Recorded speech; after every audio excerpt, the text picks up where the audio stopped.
Baie welkom by vandag se luistermeditasie in Koninkrykstyd. Dit is Woensdag 18 Junie 2025. Die teksgedeelte waarby ons vandag in stil staan is Romeine 5 van vers 1 tot 5 uit die 1953 vertaling. Neem 'n oomblik om jouself voor te berei vir vandag se ontmoeting met die Here. Steek ouer gewoonte die Christuskers aan en kom tot rus in hierdie oomblik van lig en lewe.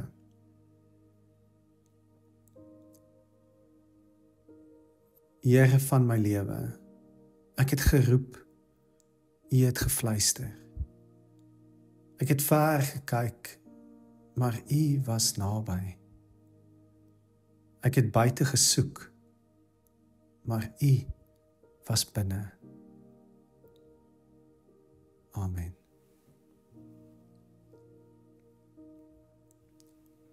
Ek lees vir ons Romeine 5 van vers 1 tot 5 uit die 1953 vertaling. Omdat ons dan uit die geloof geregverdig is, het ons vrede by God deur ons Here Jesus Christus. Deur wie ons ook deur die geloof die toegang verkry het tot hierdie genade waarin ons staan en ons roem in die hoop op die heerlikheid van God. En nie alleen dit nie, maar ons roem ook in die verdrukkinge, omdat ons weet dat die verdrukkinge lydsaamheid werk en lydsaamheid beproefdheid en die beproefdheid hoop en die hoop beskaam nie, omdat die liefde van God in ons harte uitgestort is deur die Heilige Gees wat aan ons gegee is.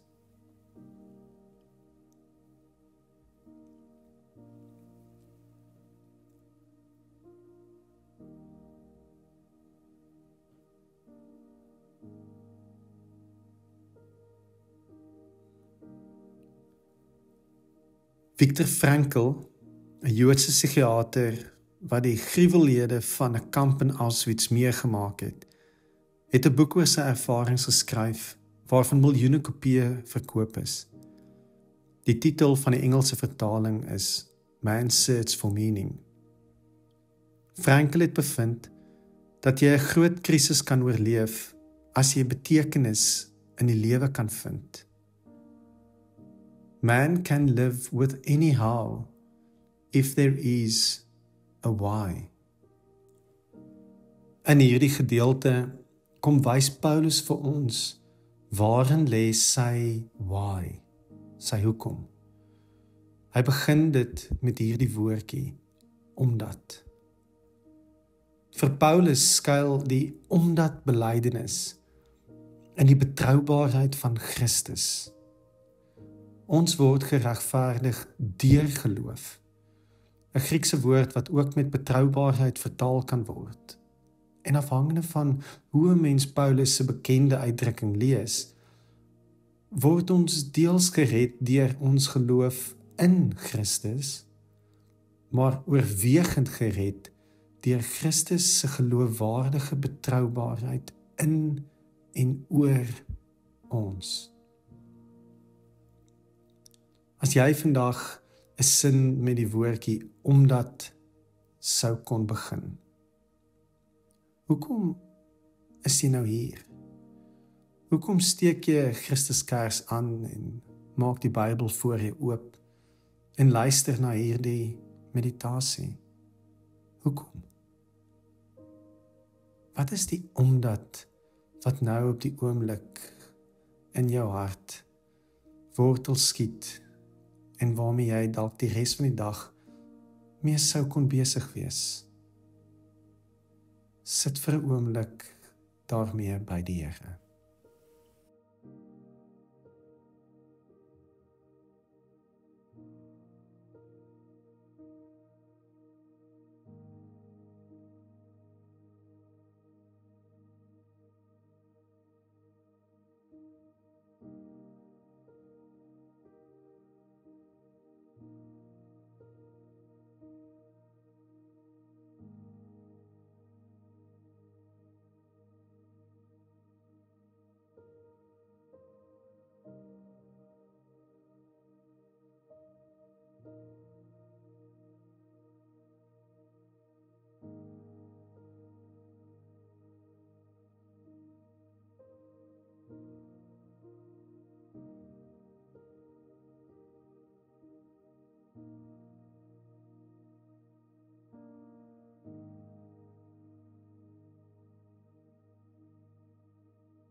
'n tweede vasdrapplek vir Paulus se omdat belydenis berus op die hoop op die heerlikheid van God.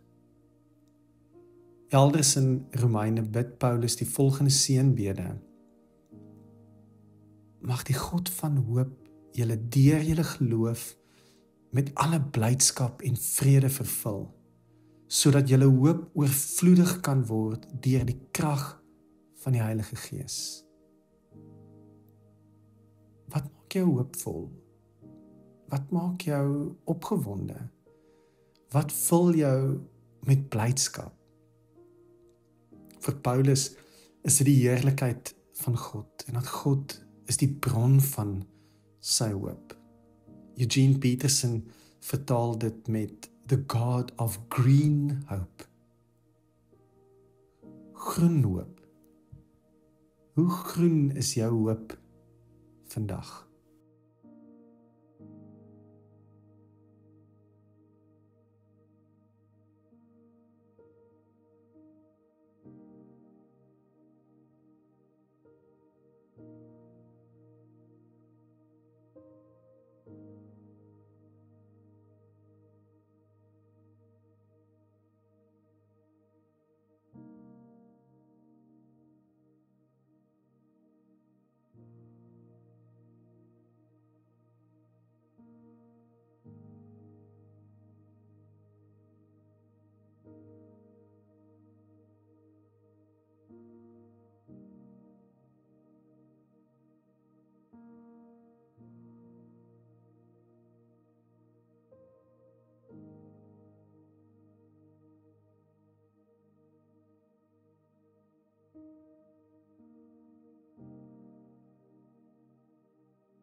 Een derde bron vir sy omdat belydenis lê verrassend in die swaar kry wat hy en sy medegelowiges beleef.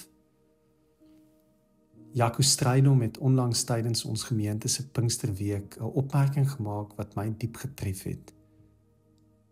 Hy het gesê dat elke mens gaan een of ander tyd in sy of haar lewe 'n baie belangrike lewensvraag moet beantwoord. Wat doen jy met die ongeregtigheid en pyn wat na jou kant toe kom?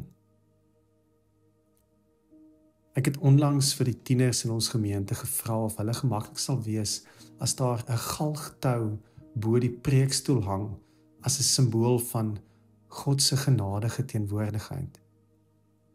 Geskok het hulle my sonder 'n antwoord net aangekyk. Ek herinner hulle toe dat die kruis eens op 'n tyd die mees afskuwelike moordwapen van die Romeinse ryk was. Die Christene het dit egter so omhels, dat dit later vereenselwig geword het met dit wat dit vir hulle beteken het om God se genade te beleef en in sy goedheid te glo. En vandag kan ons nie aan die kerk dink sonder die kruis nie. Die Afrikaanse digter Tosius het in die nadraai van sy dogtertjie se dood die volgende roerende woorde gedig, of dalk eerder gebid. Ek wou my ganse digkuns waag om al my hartpyn uit te klaag, om in my klanke uit te sê, om soos in marmer vas te lê, die beeldnis van my pyn. Maar nêrens vind ek daar die marmer, waar ek die beeldnis kan uitslaan, en al my klanke is eindeloos armer, as wat ek ondergaan. Nee, ek sal nie waag om dit uit te sê. Nee, ek gaan tot God wat weet, en lê vas op my hart my regterhand en snik. O God, dit brand. Wat brand in jou lewe? Laat God vandag opnuut daarvan hoor. Sit vir 'n oomblik daarmee in die teenwoordigheid van die heerlike God, wat die bron van alle hoop is, wat selfs die seerste, ergste, traumatiese swaar kry, kan transformeer in iets wat onafskeidelik met sy genade en goedheid geassosieer gaan word.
Die laaste en mees belangrikste vasdrapplek vir Paulus se hoekom lê in dit wat die Heilige Gees reeds met hom en die medegelowiges gedoen het.